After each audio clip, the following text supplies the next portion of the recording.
dog get hurt? Is that her? Yeah, bitch. Yes. Oh, yeah. If anybody doesn't know how to work these gates, you lift one. They look like they pinch together, but you lift one side up, and the gate swings towards the side you lift. So stop her in the corner and tell her there. You're going to use that there down the road for some important stuff. Just have her sit and relax. She can down if she wants to. Again, don't get in a fight with your dog for this exercise. If sitting is too much, if asking to sit is too much for it, if it wants to sit down, that's fine as well. She's pooping. That's okay. Oh. Anyone have a bag? We got a pooper scooper, even better. Thank you, Lyra. So, The first to here's a poop. question. Oh, this bucket right here has frogs in it. So be warned. At least it's solid. Don't knock the bucket over, the frogs will burn out. Oh.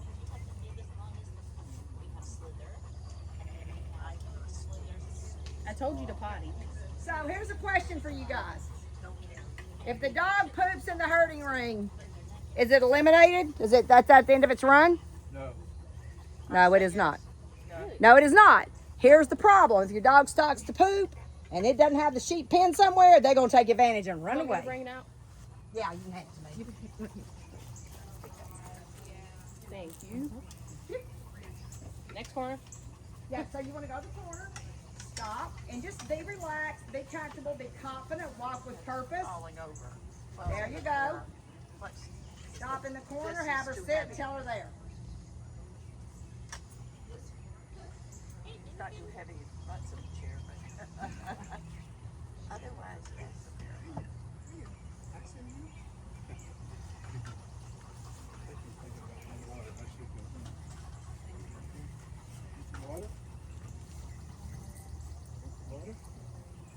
So one of the things I will tell you about herding, if you're doing it really well, unless you have a border collie or maybe a kelpie, it's like watching paint dry.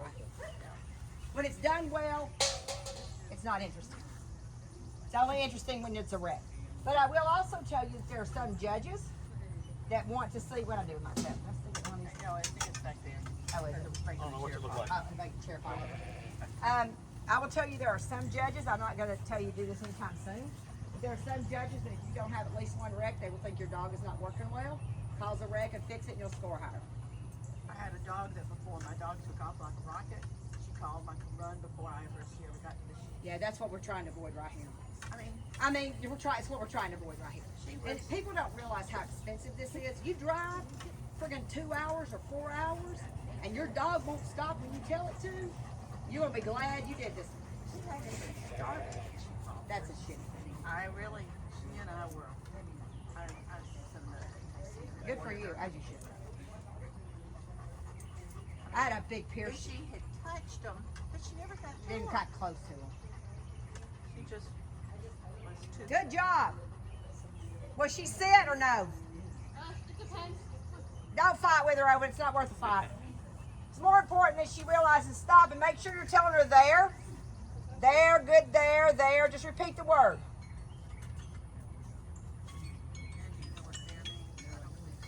We need to teach them what it means.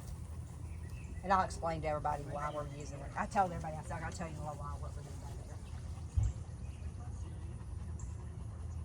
It'll mean more when we talk about fetching and driving. I'm taking my stick in just because it needs to be steady. You may fall, I just wobble. My former husband used to call me a weeble. But as I've gotten older, I don't just weeble. He's like, weebles wobble, they don't fall down. But I've got a birth defect in my ears. So you got an excuse. I've got a reason. All right, turn around and go the other way after you're comfortably set in this corner. There.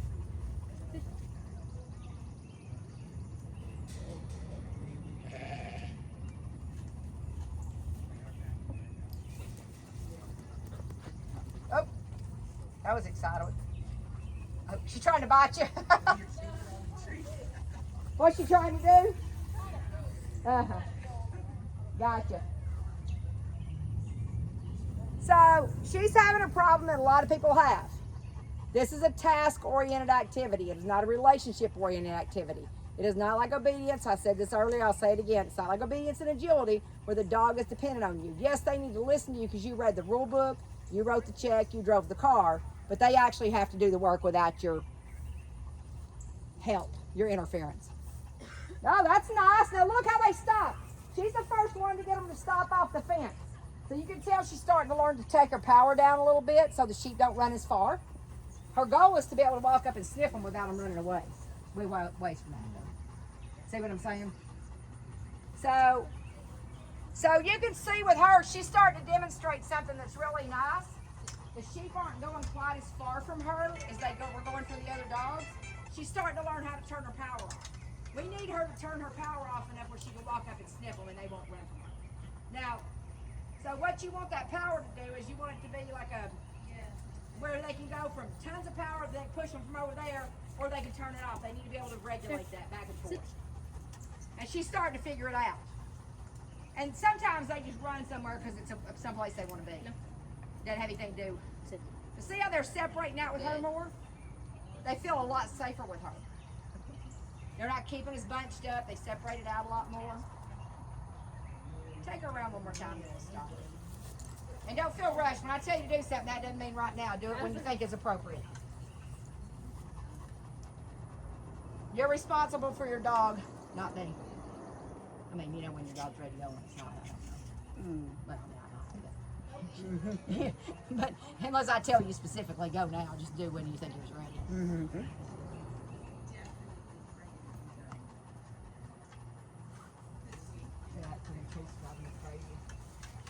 Sharp.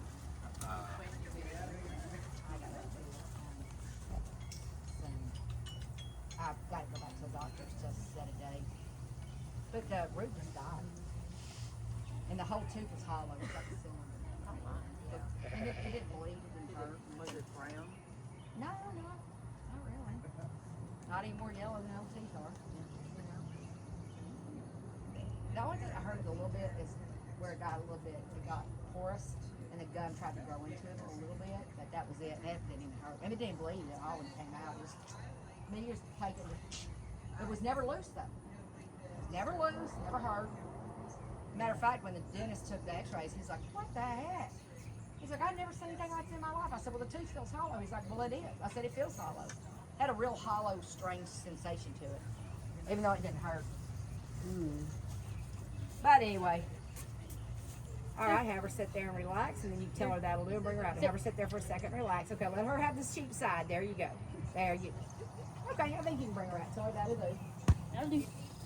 So she didn't really do it, so I don't know if you could hear what I was saying, but what I really liked about her, she was learning to turn her power off. The sheep weren't running all the way to the corner and stop